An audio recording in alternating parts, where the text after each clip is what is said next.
Dakota Johnson bitterly shares. Even when H is with me, Sam Heughan always thinks about Caitriona. Los Angeles, September. It's a sweltering afternoon, the dry sunlight pouring through the glass windows of a quiet West Hollywood coffee shop.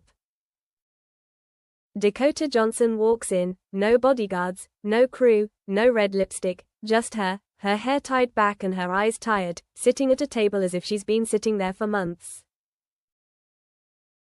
No one recognizes her. Maybe it's the glare, maybe it's her plainness. But maybe it's because no one thinks a star could have the look of someone who's given up on something.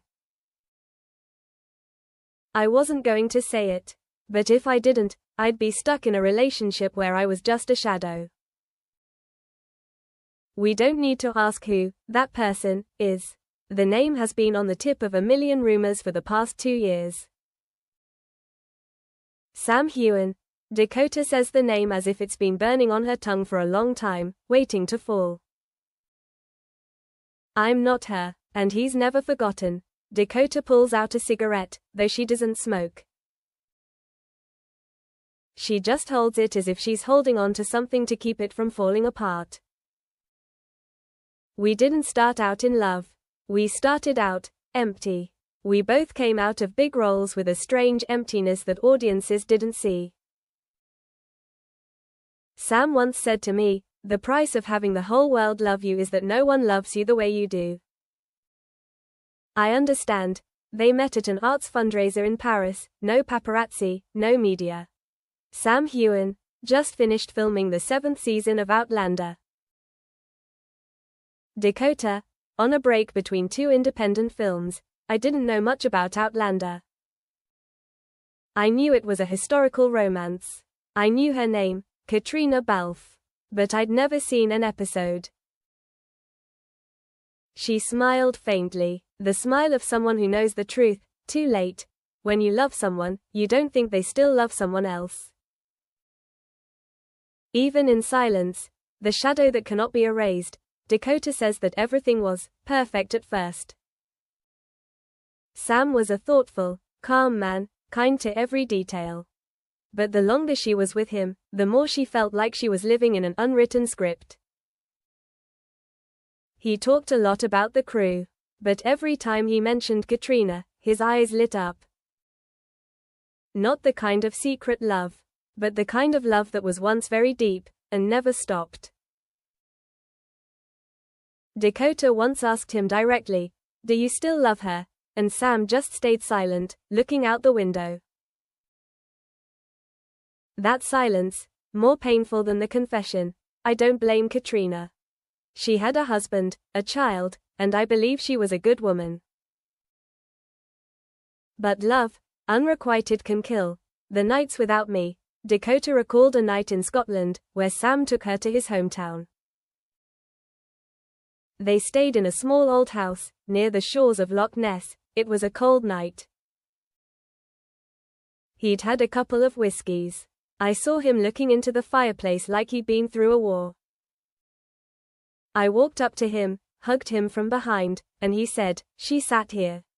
In a scene." But maybe it was the only scene that didn't need to be acted. Her heart broke in two. Even the moments he called real weren't for her. Dakota said the first months with Sam were a series of sweet days. He took her to the most peaceful places in Scotland, cooked breakfast with his mother's recipes, gave her old books with folded edges, and wrote notes on each line. He was the dream I never thought I deserved. But the most haunting thing was not the happy times, but when everything started to slow down, drifting towards a place she could not reach. I saw pictures of her on his phone. Not candid photos. Old pictures. Behind the scenes, selfies, very small smiles. Each photo had a caption. Some were as simple as "First rainy day in Prague." Some were just a question mark. Dakota was not angry. She did not question. She just quietly picked up the phone, put it on the table, and asked, "So what am I in all those names?" Sam did not answer. The second time, he chose silence as a way of confirmation. Dakota and Sam's last conversation. They spoke for the last time in Venice, after the premiere of an independent film Dakota starred in. Sam flew in unexpectedly, sat in the third row, and applauded. But his eyes, still distant. We walked along the canal, the yellow lights reflecting off the water like a movie scene. I almost wanted to believe that if he had held my hand, it could have all started again. But Sam didn't hold her hand. He just said, "You're not her. And that's my fault, not yours." I laughed, not because it hurt, but because it was too late to explain. Dakota looked him straight in the eye. "I don't need to be her. But I need to be the only one in your present. You can't give me that, and I can't live on in someone else's memory." The letter never sent to Caitriona Balfe. After leaving Venice, Dakota returned to Los Angeles. 3 days later, she sat down and wrote a letter. Not to Sam, but to Caitriona Balfe. "I don't know you, I've never even met you in person.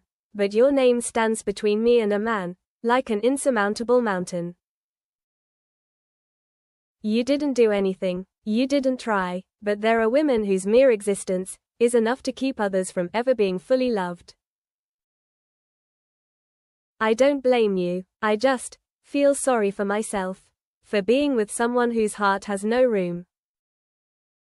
She never sent the letter. She tore it up the next morning, threw it in the fireplace, and watched the words burn like a final farewell. Dakota chooses to let go. Dakota returned to the set. She took a role in a new feminist project directed by Sofia Coppola, cut her hair short, ditched romantic roles, and refused to answer any questions about Sam Heughan.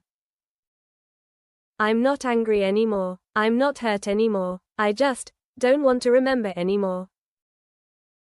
She started learning Italian. She jogged every morning in silence. She deleted all the old photos, both on her phone and in her memory. "Not because I hated him, but because I needed to remember who I was before I loved him." Love is not for all three. In a talk show months later, when asked about her most recent lover, Dakota simply smiled and replied, "I loved someone, but I think he no longer has room for love. Because his heart is completely devoted to someone, and no one can replace him." When asked, "Do you still regret loving him?" Dakota looked straight into the camera and said, "I don't regret loving, I just regret hoping I could win over someone who loved so beautifully." Quote,